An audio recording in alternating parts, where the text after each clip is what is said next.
বাংলা জুড়ে যে দৃশ্যগুলো সামনে আসছে তাতে মনে হচ্ছে বাংলার ছেলেরা সর্বভারতীয় ক্ষেত্রে কি যে সমস্ত পরীক্ষাগুলো রয়েছে সেখানে কি ক্র্যাক করতে পারছে, কজন আইএস বা আইপিএস অফিসার হচ্ছে তা নিয়ে কিন্তু আলোচনা হচ্ছে। কিন্তু প্রশ্ন এই জায়গায়, বাংলার ছেলেমেয়েরা সর্বভারতীয় ক্ষেত্রে সাফল্য পাবে কি করে? কেননা বাংলার শিক্ষা ব্যবস্থাটাকে একেবারে ধূলিসাৎ করে দিয়েছে এই তৃণমূল কংগ্রেসের সরকার। বিভিন্ন জায়গায় দুর্বৃত্তদের আখড়া তৈরি হয়েছে। দিনের পর দিন একাধিক কলেজ ক্যাম্পাসে আমরা দেখতে পাচ্ছি নিজেদের অস্তিত্ব কায়েম করবার জন্য এই তৃণমূলের ছাত্র নেতাদের দাপট।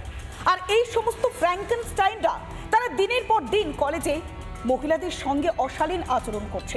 কখনো গণধর্ষণের ঘটনা, কখনো শ্লীলতাহানির ঘটনা, কখনো যৌন নির্যাতনের ঘটনা, আবার কখনো বা মাথা ম্যাসেজ করছে তারা। আর এই সমস্ত কার্যকলাপ দিনের পর দিন এই সমস্ত কলেজে চালিয়ে যাচ্ছে এই সমস্ত দুর্বৃত্তরা। তবে কাদের অঙ্গুলি হলো রে? তাহলে শিক্ষা ব্যবস্থা কোন জায়গায় যাবে, উঠছে সে প্রশ্ন।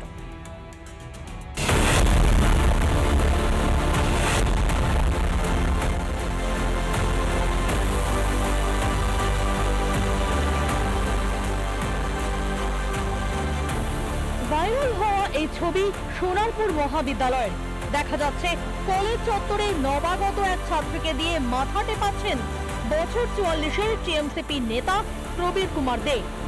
ঘটনায় শুরু হয়েছে জোর শোরগোল। ভীষণ লজ্জাজনক একটা বিষয়। আমি নিজে ওই কলেজের প্রাক্তন, আগেও ওর এগেইনস্টে ওর কি কার্যকলাপ, আমাকে কিভাবে ফিজিক্যালি মেন্টালি হ্যারেস করা হয়েছিল সেই সমস্ত কিছু নিয়ে আমি জানিয়েছি। শুধু সোনারপুর কলেজের টিএমসিপি কোঅর্ডিনেটর নন, প্রতীকের রয়েছে একাধিক পরিচয়। রাজপুর টাউন তৃণমূল যুব কংগ্রেসের সভাপতি প্রতীক, সোনারপুর দক্ষিণের টিএমসিপি সভাপতি প্রতীক। অভিযুক্ত প্রতীক দের বিরুদ্ধে 1 বছর আগে হেনস্থার অভিযোগ করেছিলেন রাজপুর সোনারপুর পুরসভার তৃণমূল কাউন্সিলর পাপিয়া হালদারও। অভিযোগ দায়ের করেছিলেন সোনারপুর থানায়, জানিয়েছিলেন দলকেও। কিন্তু কি হয়েছে? তার যদি প্রমোশন করা হয় এই ঘটনাগুলো জানার পরে, তাকে যদি কোনোভাবে আরো বেশি দায়িত্ব দেওয়া হয়, ছাত্রদের দায়িত্ব দেওয়া হয় বা যে কোনো জায়গায়, আমি তো শুনলাম নাকি তাকে দক্ষিণ বিধানসভার একটা ছাত্র দায়িত্ব দেওয়া হয়েছে, কলেজেরও দায়িত্ব দেওয়া হয়েছে। কখন দেওয়া হয়েছে, কেন দেওয়া হয়েছে, কে দিয়েছে, বিষয়গুলো সম্বন্ধে আমি একদমই জ্ঞাত নই। পিছনে সব প্রতিমহারথীর হাত, এই প্রতীকদের পিছনে হাত আছে ওখানকার বিধায়িকা লাভলি মিত্রে।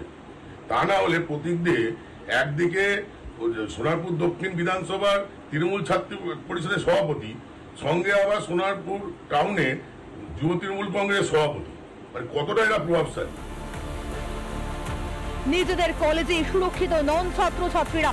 প্রশ্ন উঠছে, ছাত্র রাজনীতির আড়ালে রাজ্যের কলেজগুলি কি ব্যক্তিগত ক্ষমতা প্রদর্শনের মঞ্চ হয়ে উঠেছে? বরুণ হালদারের রিপোর্ট, রিপাবলিক বাংলা।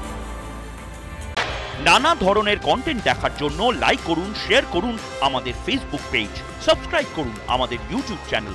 পাশাপাশি অন্যান্য ব্রেকিং নিউজের জন্য অবশ্যই চোখ রাখুন রিপাবলিক বাংলায়।